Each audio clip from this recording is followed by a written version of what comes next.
नमस्कार। सृष्टि ज्योतिष में आपका स्वागत है। मैं आपकी ज्योतिष मित्र कुंडली का निर्माण करती हूँ। हाथों की लकीरें, चेहरा और आवाज़ भी पढ़ती हूँ। चली आती हूँ वास्तु और अंक ज्योतिष के छोटे छोटे टिप्स लेकर।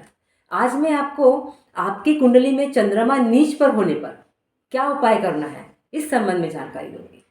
यदि आपकी कुंडली में चंद्रमा 8 नंबर की गिनती में लिखा हुआ है, चाहे वो पहले भाव में हो, दूसरे, चौथे, 8वें, 9वें, 10वें, किसी भाव में भी हो, 12 भाव में से कहीं भी चंद्रमा विराजमान हो और 8 नंबर की गिनती के साथ में लिखा है, तो आप ये मान लीजिए कि आपका चंद्रमा नीच का है। और नीच का चंद्रमा बहुत मानसिक तनाव और कष्ट देता है, जीवन भर अवसाद से भरा रहता है व्यक्ति। इसीलिए इस चंद्रमा के उपाय को आपको करना चाहिए। यदि चंद्रमा सूर्य के साथ में है तो चंद्रमा अस्त भी है, ये माना जाता है। तो इस प्रकार के अस्त चंद्रमा या नीच के चंद्रमा के लिए आपको क्या उपाय करने चाहिए।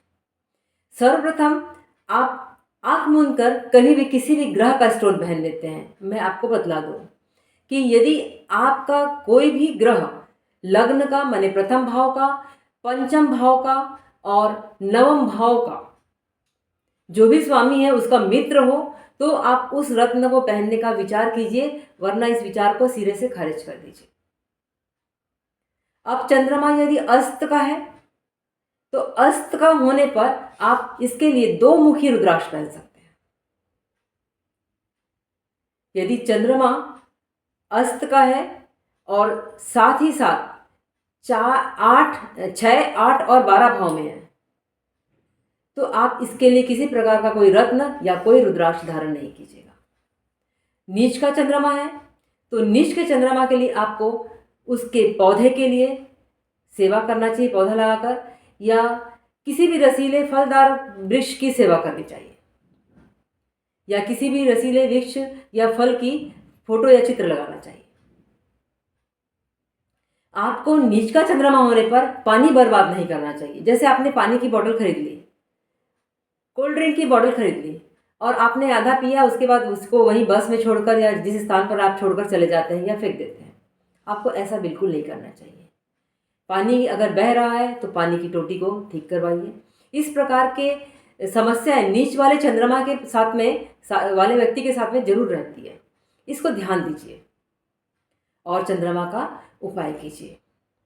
चंद्रमा के लिए आप अपने वजन के बराबर का दूध की बनी कोई भी वस्तु का दान कर सकते हैं। दूध का, दही का, मट्ठे का, छाछ का, किसी भी वस्तु का। आप चावल का भी दान कर सकते हैं। यहाँ पर आपको चंद्रमा नीच या अस्त का होने के लिए आपको एक मंत्र दे रही हूँ। मंत्र ध्यान से सुनिएगा। इसका आपको प्रतिदिन संध्या काल में चंद्र उदय के समय जाप करना है। ओम अमृतांगाय विद्महे कलारूपाय धीमहि तन्नो सोमः प्रचोदयात्। इस मंत्र को आप प्रतिदिन अपने मूलांक के अनुसार इसका जाप करें। चंद्रमा के लिए जो उपाय मैं बतला रही हूँ वो मूलांक 2 वालों के लिए है।